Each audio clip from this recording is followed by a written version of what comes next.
Hi, guys, my name is Ariba. Welcome back to my YouTube channel Ariba News HD. I hope you are doing well. Before watch this video, please subscribe to my YouTube channel and press bell icon for latest video. So, let's start the video. Law discussion. Should Joe McCarthy and Josh McKay's Champions Cup tries have stood? A terrific weekend of rugby conjured up not only several super tries and a couple of thrilling finishes, but also several points of contention.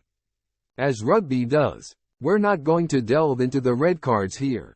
Among other reasons, they've been covered elsewhere. But there were absolutely a couple of moments, one when scoring a try and one when a try was disallowed, which are worth looking at from a purely legal point of view. To release or not to release? Leinster, who made a slow start to Saturday's Champions Cup game, have finally got their way up to the Leicester line, and momentum is with them. After a series of drives, Lock Joe McCarthy picks and goes and drives into a Leicester tackler, with Tadhg Furlong driving over in support in a classic pick-and-go quick ruck. As Furlong drives over the tacklers, McCarthy is released at the back of the ruck. He gets to his toes and torpedoes forward over the line, dotting down. Referee Andrea Piardi, who is 5 meters away to the left of the ruck, instantly blows for the try. Tigers players are incensed, as they feel McCarthy should have released the ball before picking and going again. But Piardi is unmoved, while the TMO also, even as replays are broadcast, feels not compelled to intervene. So, the legalese first. Law 14.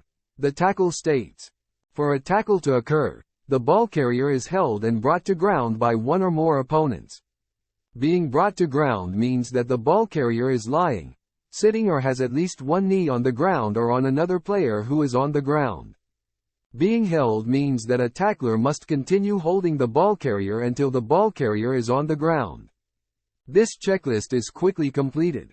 McCarthy runs into the guts of Hanro Liebenberg, who gets his arms around McCarthy's body.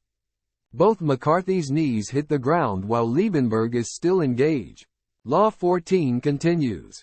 Tacklers must immediately release the ball and the ball carrier after both players go to ground.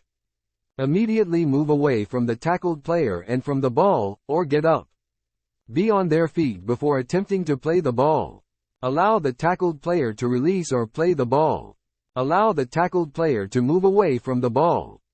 This checklist is also completed as much as possible. The impact of Furlong takes Liebenberg off McCarthy and Liebenberg doesn't even have time to try and play the ball before McCarthy is off again for his second charge. Law 14 continues further. Tackled players must immediately make the ball available so that play can continue by releasing, passing or pushing the ball in any direction except forward. They may place the ball in any direction.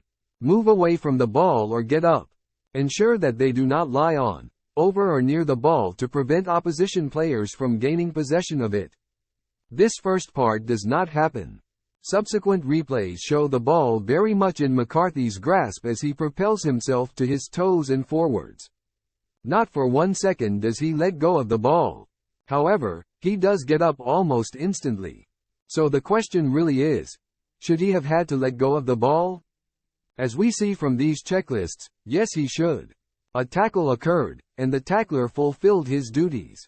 McCarthy should have placed the ball before getting up and playing it again. In this instance, you could probably excuse Mr. Piardi as he was unsighted by the clear-out of Furlong. But it is mystifying as to why the TMO did not intervene, as the replays were crystal clear and almost immediate. The vagaries of obstruction. Glasgow were too good for what was largely a second-string Toulon team on Friday, but it took a while for the Warriors to wear the visitors down. After 15 minutes and 5-0 to the good, Glasgow fullback Josh McKay took a deep ball and ran a slant line towards the Toulon chasing line. A gap opened up, and McKay tore through, going all the way for what would have been a scintillating 60 meters score. But the TMO tells referee Matthew Carley to check for an obstruction. In his words, I want you to look at a player in front of the ball carrier who prevents a potential tackle. It's lock Scott Cummings who stands still, and leans a little backwards, into Toulon hooker Teddy Bobigny, preventing Bobigny from being in the perfect position. It seems very harsh.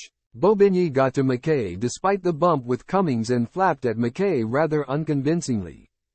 It was not only Bobigny either. Prop Emerick Setiano also made a thoroughly unconvincing attempt at tackling McKay. Neither tackler bent.